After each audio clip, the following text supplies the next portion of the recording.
Tiktik sa buntis. Ate ko'y buntis. 6 na buwan. Sabi ni nanay, dapat doble ingat. Lalo na't kami nasa probinsya, malapit sa bundok, tahimik, luma ang bahay, at gabi-gabi parang may ibang presensya sa paligid.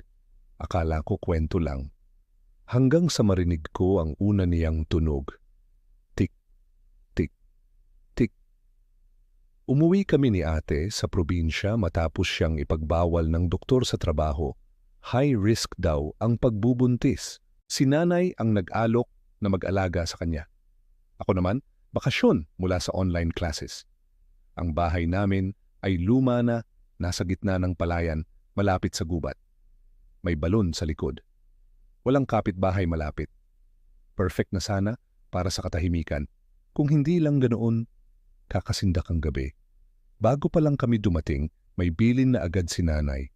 Huwag niyong pagpuksan pag may kumatok sa hating gabi.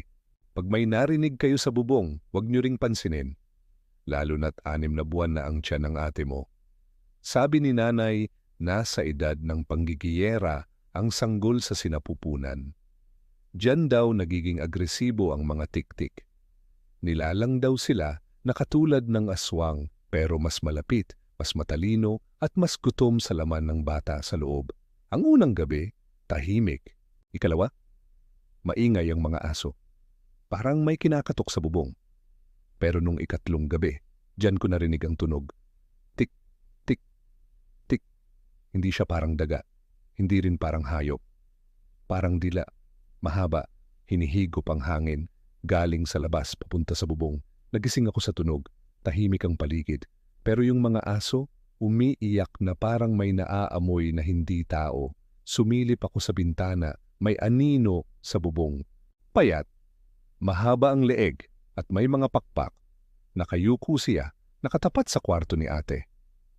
Nanay, pabulong kong tawag. Lumapit siya, tahimik. Nakita rin niya. Agad niyang inilabas ang asin, bawang at langis. Pinuksan niya ang maliit na lata ng mantika na hinaluan ng tawas. Sabay bigkas, hindi ikaw ang nararapat dito, sa liwanag ka man o dilim. Biglang nawala ang anino, pero ang tunog lalong lumapit. Kinabukasan, wala kaming imik. Si ate, parang masama ang pakiramdam. Sabi niya, nanaginip siya na may humihigop sa tiyan niya. Pero ang mas nakapagtataka, sa bubong may maliliit na patak ng dugo, parang galing sa loob, kahit si nanay natulala. Umpisa pa lang ito, bulong niya. Doon ko lang nalaman, 2 taon na pala silang pinupuntirya ng tiktik. At ang una naming kapatid nawala sa sinapupunan. Walang paliwanag ang doktor. Gabi-gabi mula noon, sinisigurado naming may asin sa lahat ng bintana. Bawang sa ilalim ng kama, tawas at langis sa paligid ng bahay. At habang lumalalim ang gabi, lalo rin lumalalim ang mga tunog. Minsan, hindi lang tik. Minsan, naririnig ko na ang paghihingal. Parang may matandang babae sa labas, umiiyak habang nakangiti. Minsan may kumakatok. 3 beses lang, walang salita. Pero ramdam mo, yung hangin sa bintana, parang may dila na sumusubok pumasok. Isang gabi, nawala ang ilaw, bigla. Walang ulan, walang hangin, nag-brown out daw sa buong sitio, pero sa amin lang, may umuusok na amoy na parang sunog na balahibo. Si ate, nasa sala, naglalakad, parang tulog. Ate? Hindi siya sumagot. Yung mata niya, bukas, pero walang sigla. Tapos, tumingin siya sa akin. Umiti. Hindi yung ngiti ng kapatid ko. Yung ngiti, mahaba, parang pilit. At may dugo sa gilid ng labi. Gutom ako, sabi niya. Doon ko naramdaman, hindi na si ate yon, pinapasok na siya.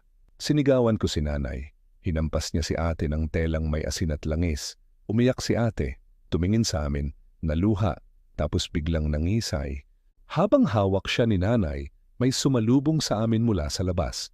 Isang nilalang, tiklop ang pakpak sa likod.